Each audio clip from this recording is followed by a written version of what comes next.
cold at our office today. All right, we're going to call the finance meeting to order. If everyone would stand for the invocation. Mr. Mangus, would you be the honor? Do the honors? Dear Lord, thank you. Thank you for bringing us together tonight. Please help us to be wise and prudent stewards of the people's money and make decisions that reflect your best interests. In Jesus' name we pray. Father, Son, Holy Spirit. You would do the pledge for us, Mr. Watts. Pledge allegiance to the flag of the United States of America, to the republic for which stands one nation, under God, indivisible, with liberty and justice for all. Just as a side note on the pledge and everything, when the meeting was full last Thursday, like the room was full and we said the pledge, that was just, like I got chills from it because it was just so loud, you know, which is good. All right. Anyone that has cell phones, I don't even have mine with me, silence them please. And roll call, Mr. Watts, Mr. Mangus. Here.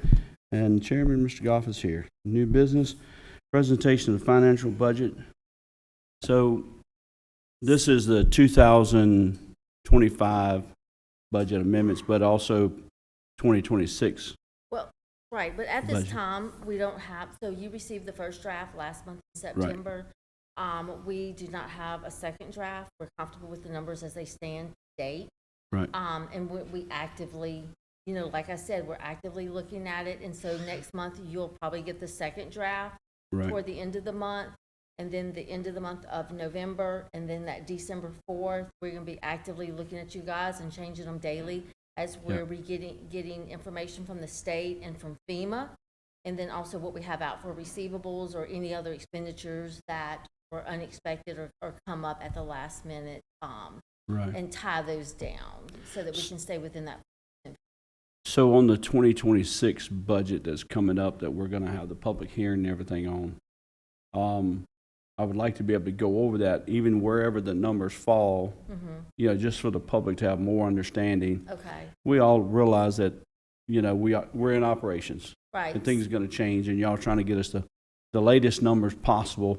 Right. So if we need to amend anything, but just to be able to go over the general budget and general funds of it. So in December I'm sorry, for not December, in November, what we can do is tell you kind of where those 26 numbers derive from. Is that kind of what you want to look at? Like what's in that line item, what we anticipate hitting that line item, and where, you know, so we can do that. Right, yeah. So what we can do is just have the 26 and say, look, this is kind of, you know, we've got these elevations coming, or we have these acquisitions, we have these many homeowners, or, you know, we're looking at this equipment for public works. We've allocated this amount of dollars for this equipment, and this is all tied in for the 26. Same thing with the road program.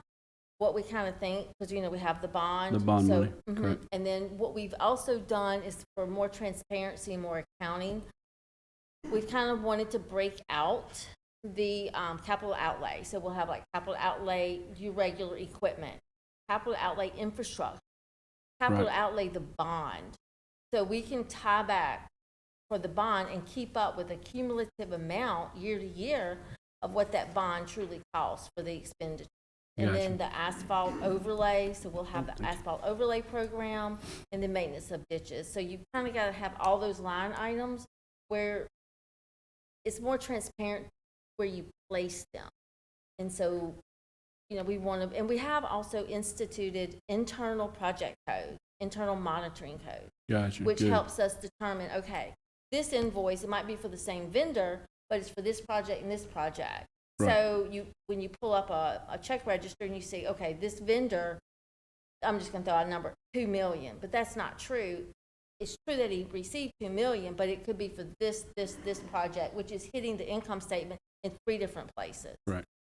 So that's kind of what we've kind of done, but we'll be more than happy to sit down with you guys and go over 26 individually and show you where everything hits. So from a finance committee standpoint, it's good for us to be able to ask questions, et cetera, but it's most important for the people.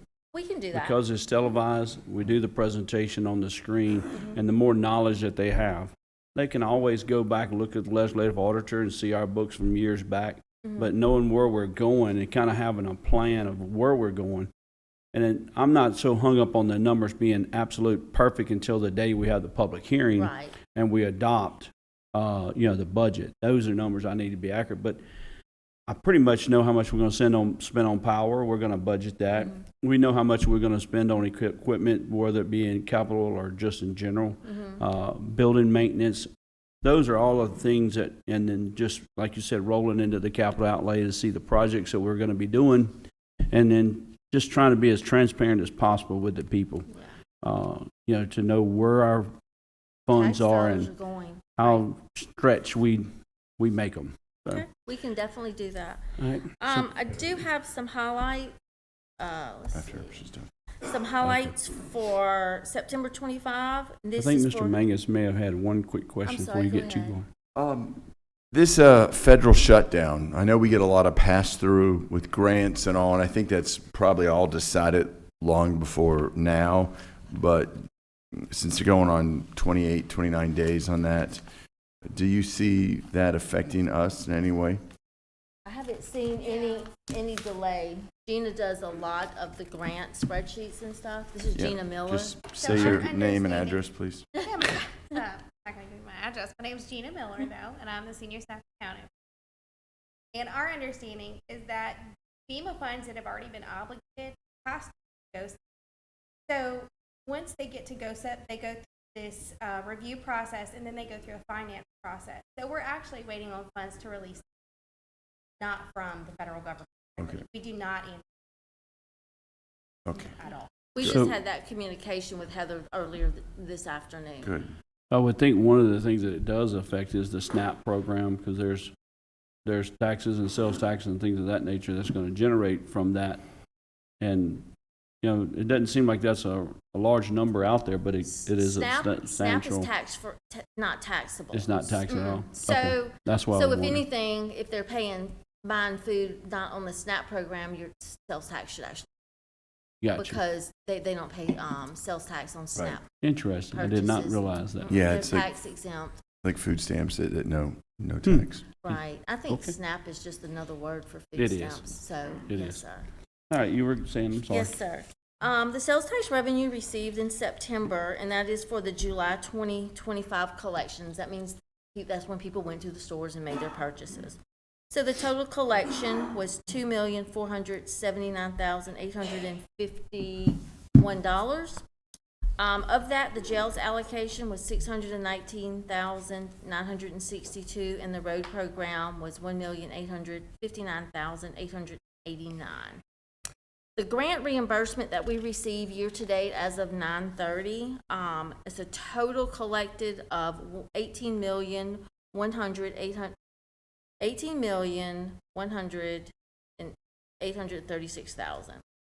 Of that, federal reimbursements was $17,004,926, and state was $1,095,910. So we've been steadily receiving our reimbursement. The next slide I wanted to put in there because I really wanted to highlight the opioid abatement program. The opioid abatement received by ACH electronic deposit on October 22nd. And I do realize this is September, but this was pretty major, so I wanted to go ahead and kind of get it out for you guys. We received our year 5 allocation, which was $1,995,889.65. We had received communication last year that we were only anticipated to receive $984,911 for year 5. Oh, well. So we received $1,010,978 more in year 5 than what we had budgeted. So we will have that budget amendment come up next month on that. So this, and additionally, the settlement has been extended to a 21-year distribution instead of an 18. So this will cease as of right now at 2041. And we're expected, if we stay on point for 2026, we'll receive $3,352,753. And of course, these monies are used for the education, treatment, and prevention of opioid addiction within our parish. So this is just for Louisiana only, our citizens in in Livingston only, so our citizens in Livingston. The one of the funds that we highlighted, because you wanted to go over through budget-wise, Mr. Goff, the next one was the hazard mitigation.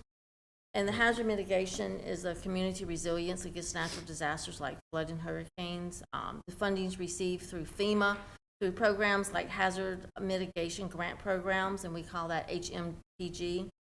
The expenses associated with the hazard mitigation fund include the property acquisition, planning costs, and other related expenditures necessary to support the risk reduction efforts. So this is where you'll see all the elevations and the acquisitions. And I'll go over some of that with you because we did have quite a few in September. The next one is the health unit fund. The health unit, of course, provides the critical health services mandated by the state, including the immunizations, the maternal and child health programs, environmental and public health emergency response. So that would be our environmental programs that go out and inspect the food trucks, the restaurants, schools, cafeterias.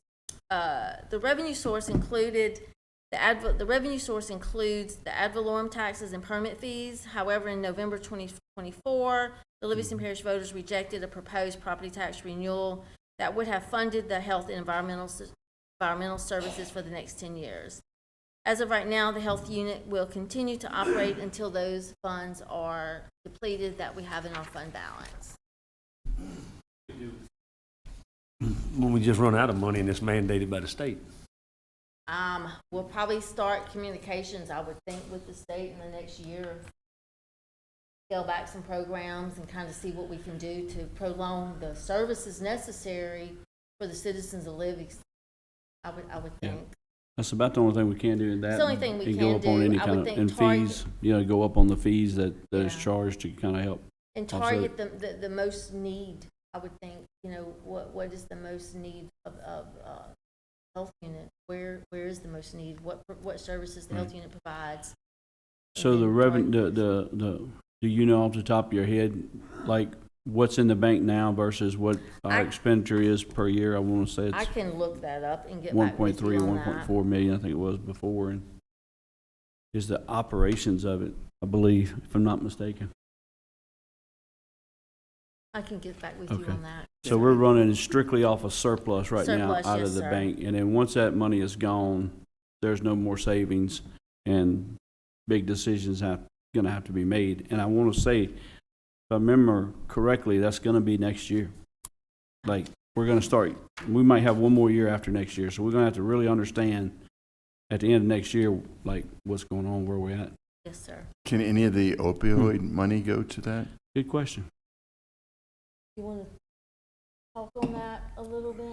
Because, so. Can we look The into op- that? we can That's a look, great- we can look into it. The opioid funding has really stringent guidelines, and it's a hard program that they're gonna be, hard But if look. there's some Health? If there's some conditions and treatment that a lot of these people are coming to us for, they probably are going to fall in some of those same criterias that we can help them and fund a program, but also include some educational part of it. We can start that Yep. communication with, Melissa and, Dr., what's the doctor? No, at the, health unit. Lagarde? We'll start that communication with her. And- That would be and- great. And Melissa might have already started that communication, so what we'll do is we'll touch base with Melissa tomorrow and get back with you on that. Yep, anything we can marry Yes, the sir. two programs together. Sir. Good The- point, yes. Mr. Mangus. The next program that we're still carrying because we have a fund balance on that program was the mosquito abatement fund. And I showed that the fund originated in 2017 to help control mosquito populations to reduce the mosquito-borne illnesses. However, in 2019, the voters rejected the proposal and the program was halted. In 2025, the council elected to use the funds left in this fund to cover the tire disposal costs for litter abatement. As of January 1st, 2025, the mosquito abatement had a fund balance of $74,363 to put toward these expenses. So, you know, we have the tire day at Public Works. Right. It was just very minimum, I think, on that. And then we have the one coming up November 1st, which, we're doing tires that day too? So we'll probably use some for that also. So again, there's really no expenses, just really just the tire Can they costs. pick up, can DPW or whatever pick up tires out of, Ditches? yeah, I believe they do. And Yeah. this would be for the disposal of those. So So you and I have to thought pay, it was, you have to pay a fee to, yeah. yeah. I thought it was a very unique, and I hate to say this, but I thought it was a very unique thought process John Wascom had with that, because the tires breed, because of Breeds. water being in them, and it's a nuisance for our citizens. The citizens is one that paid that in, and we've been trying to find a way to expend those dollars, and I thought this was a great opportunity. So can you reach out to Ms. Garner and find out, like, how much are we using of that each year? Because the sooner we get the tire thing under control, the better off we're gonna be to be able to have it on a regular I basis. can actually pull that up. I'll pull that Okay. general ledger and we'll look at that and we'll get back with you on that one. Yeah. I'm The just jail- saying, instead of 5 tires, maybe we can move it up to 10. I'm, it's a state I'm deal, sure though. we pick It's a a lot state more. requirement, the 5. If you're not a business, you can only do 5. Gotcha. Not sure what that was. Go ahead. The jail fund, so the jail fund supports the operation of the Livingston Parish Detention Center, covering the expenses such as our medical staffing, inmate care, facility maintenance, and administrative services. The Livingston Parish Jail receives 25% of the designated sales tax revenue. The other 75% goes to the road fund for roads and operational costs. The jail expenses include all operational costs for the detention center and inmate costs associated with the feeding, housing, medical. The total projected expense for 2025 and 2026, just the expense alone, is over $4 million to keep the prisoners housed and in medical condition. So that ends the presentation, but I did want to go over with you guys. We have the check voucher register from September 1st to September 30th. There's a couple of things I wanted to kind of highlight on that. So the first one is Ashbrit. We paid Ashbrit $263,634.58, and that was the final payment for the Hurricane Ida debris removal. That reimbursement has been requested, and we believe we've actually received it. 90% sure that it's done came. Okay. The next one is, I told you guys that we had quite a few acquisitions and elevations. So the first acquisition you'll see in the C's choice title, we had an acquisition of a piece of property. It was $272,539.05. Wow. The next thing I did note for you guys was the drainage district number 2, So, which is just so before you go past that, and everybody's like, we basically purchased a property, but that's a pass-through with FEMA. It's a flooded property that continues to flood and continues to cost FEMA money, so they choose to not rebuild it and then buy out that property so nothing can be built on it. right. So, It's a green space at this point. Yeah, Yes, yeah. sir. And nothing can be built on it. right. And then, if I'm correct, that property ends up being the parish's property? Yes, sir. We own that, and we actually Right. put it in our fixed assets as a purchased piece of land. Gotcha. The drainage district number 2, that's actually just a flow through for sales tax. It's just something that was in the bylaws, you know, so we received the money and turned right around and paid them out. So that's at no cost to us. Let's see. We have an elevation in the J's. Animal control. So the animal control building, we had Macklin Construction, we paid them in September. It was 336,000 and some change, for the work that they've done. What phase? Yeah, so we would have to get back with you on what phase we're at. If you could ask, Ms. Desiree? well, ask if you would just pass it on to the parish president that at the next meeting, if there's a way that he could do a little presentation on the animal shelter, some videos, some pictures, things of that nature, to where we can show the progress and where it's at, and like percentage of completion, and just kind of update, so we can update everybody, because it's coming along really good. It's going to be really nice, Yes, sir. I'll pass that along. and no increased taxes. Yes. No, sir. All right. So we have another acquisition, professional title. That piece of property was 248,706.70. So we have that.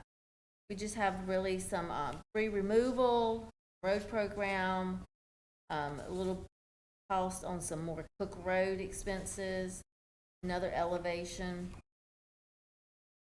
Master drainage update.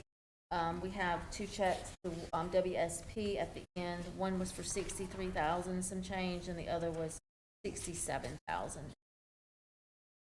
Again, this check register, y'all look at it. If you have any questions on any of the vendors, I'm more than happy to pull that invoice, go over it with you, answer any of those questions for you guys.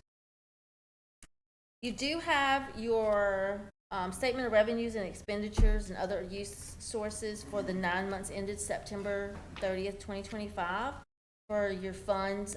Again, you can look through those. Any of the line items that you want to look at or deep dive in, we'll be more than happy to meet with you and pull that. There are a few other items that I would like to go over with you at this time. The corner van. The corners van, one of the corners vans currently inoperable. We thought we could Band-Aid it and get it to 2026. We do have a budget line item in the corner for 2026.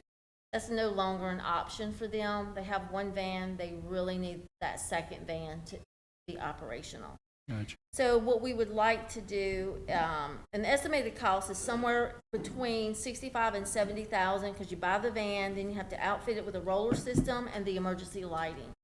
We would like the council at the next full meeting, the finance committee maybe, to bring that before the full council and ask them, can we put that in the 2025 amended budget? Gotcha. Again, we're just moving it from year to year, and it really A few is months early. It's a necessity item. Yes, ma'am. Can you sell the, put it to auction, the old Yes, van? sir. We're aggressively looking at scrap metal, items that are no longer usable, equipment filters for equipment that we no longer have. Public Works is going through all of their inventory. If they have a dozer filter and it's 5 years old, whatever, we don't have the dozer, they're going to put it in what's the site? The Municibid. So Yeah, we have a got site, it. an agreement with Municibid. We can throw them on there, whatever, and then just get them out. It saves space and it gets money back into the budget. Right. And talking about Public Works, they actually, in 2025, they were actually able to send out they salvaged some outdated equipment and supplies, and they were able to deposit $209,525 to use toward the purchase of new equipment for them. We did purchase 2 dump trucks. They came in this past month. They've been on back order for quite a while.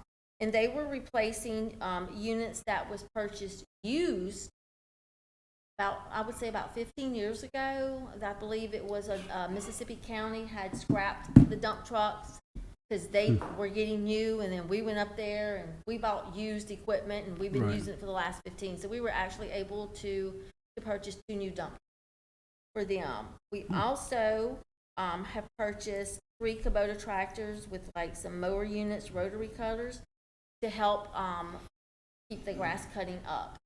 And the other tractors were outdated. The maintenance cost alone was actually astronomical, trying to keep them running, and they would be down. So this way we have brand new equipment and keep them running. Right. Let's see. I did touch with you about how we're gonna kind of restructure the budget for the public works.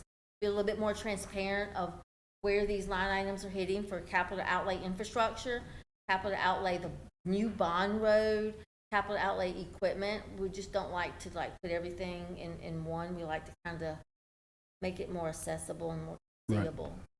So we did talk about that. Let's see. So again, the sales tax is kind of staying consistent. The revenue appears to be steady and is kind of in line with our projections this year. And then the bonds. The bonds are currently being sold. I believe they were being sold today and tomorrow. So we are set to receive a little over 80 million for the new road program. So again, we'll have that one line item. So anything dealing with those roads on that list is going to be coded there. So with the project internal monitoring project code. Gotcha. So if it's something that's part of that bond that's still also in the capital outlay, you'll be able to just, if it's as long as it's funded through the bond, you'll be able to track it with those Yes, same codes. Same for code. example. Okay. We like project. It Yes. makes things a lot easier. Right. You know, like I said, you have some vendors that do multiple things. Right. So it's kind of, you know, when you see a vendor, you need to know where it's hitting. I agree 100%. And then if you call up and you say, I want to know what this project costs, we can at any given moment, we can run that. That one code. That one code. For that project. And you know, if you've run accounting software before, Yeah. you just denote a project code and there It's as good as you put into it it is. as you get out. Anyone else have any other questions? One of the things I would like, if you would share with Mr. Mickey, is to try to figure out because all this acquisition of property, like what What can we do with it? yeah. Yeah, And- we've actually talked about that in our office and stuff, trying to kind of maybe think outside the box. We feel like it would be beneficial if there's some use for it, that could, you know, help the citizens. I don't know if it's something, Yeah. you know, maybe, I mean, I'm not exactly sure what we're allowed to do, but we have had that discussion with us because we're buying more and more. Yep. Like we see, how many? I know we have at least 3 more coming by the end of the year. Yeah. And what Between happens now and is, November 6th, we have 4 closings, so that's 4 more pieces of property that we're Right. gonna own. So, and what people need to understand is sometimes these are right in the middle of a neighborhood. It's just a They low-lying area, you know, et cetera. And what I'm looking at is I know in Suburban Acres, they have a couple pieces in there. So it would be good to maybe make it more of a park-type atmosphere right, and have the community some way or another do an agreement with them to where they, you know, yeah. Plant some Help. trees and put some benches. just let them help support it, and it's their new community, and I just don't know if what we legally can do with Yeah. it, and I don't want to just be sitting on this property and never being able to put anything on it. So if there's a mechanism where we can do that, so if you look at that, and let's say there's a piece of property in this on a highway, and I decide I wanted to, hey, this would be a good fire station, for example, or whatever, another animal shelter. Can we build on it as long as we build to the FEMA elevation standards? I don't think we're allowed No. to build on it Okay. at this time. Now, granted, they might change the parameters of the program. Right. So what we can do is maybe make some calls and get some updated stuff, or maybe somebody knows something's coming down the pipeline. Yeah. And We got to be able to can do just- something with it. If not, I'm Yeah. like, I love FEMA can just keep it because we, you know, right now we Yeah. got to cut the grass. Yeah, You know, we just, I mean, just to cut the grass because I mean- Because I know they have It's some not in cheap. my district that similar program, but if you look them up on GeoPortal, they're actually listed as owned by Housing and Urban Development. but they can't be, they have to be like fallow. They can't ever be done anything with. Just dig into that a little bit I more. will. And I guess Mr. Mick can get with us or something, just to see if there is any, I mean, we're not the only parish that has this happen, so maybe there's another parish. And I guess when we go to convention, we'll try to maybe talk to some of these other parishes. Hey, what are y'all doing with? You could with actually these call, things. the police jury association. What is, Yeah. is it Miss Ruth? Yeah, see if And they ask- have any See if they have suggestions. anything looking, That's a good idea. Ms. Yeah. Debbie Hinton is the, yes, yeah. that's it, Debbie Hinton. She's the attorney. She might be a good one to reach out to also. That's something you want to handle, Mr. Mangus? Sure. Mr. Mangus is going to reach out to them and see what we can come And up then with we'll- there. And we'll look on our end too. Yep. Can you give me the name of the program, like email me, and so I have something to, Yes, sir. okay. It'll be in the morning, is that good? Sure. Okay.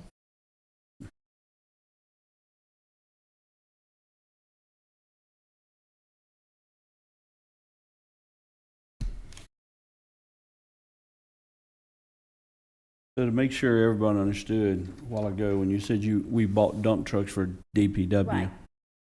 what you were explaining, to make sure I'm clear as well, is that we got rid of a whole lot of Right. unnecessary or unusable equipment, or equipment that was costing us a lot of money, Old. or it was just sitting somewhere on blocks. Mhm. And we put it out for sale on this place, or we run it through the auction, whatever it is, we bid it out. Mhm. And we get rid of it legally, and then Yes. they generated $200-something thousand They did. by Right. cleaning house. Well, and what we're doing is. So we had a garage sale, basically. We did. We And- cleaned and the house that's- up and had a garage sale. And that's And one, then, and that's what is that what we purchased the dump trucks with? well. Or it helped offset it at It helped least? offset it. It did help Good. offset it. And you have to understand too, so the dump trucks that we're replacing Yeah, are old. They were old when they were sold the first time, that's right. 15 or so years ago. So they were already, they're old times too. And we've made them work, you know? Yeah. But it comes a time where sometimes it just costs more money to make something work than it does to have something new. Yeah. And so they, you know, I will say this, those public works employees, they're diligent in trying to save money and look, and they make do with a lot of stuff, really do. Gotcha. They're, you know, we have a thing where we're doing now, like we're looking at every item that goes in or out of our office, what is it necessary? They're doing the same thing. Do we need Gotcha. this? Do we need that? Or can we get by without, you know, I'll give you, for instance, the postage machine. They're like, you know what?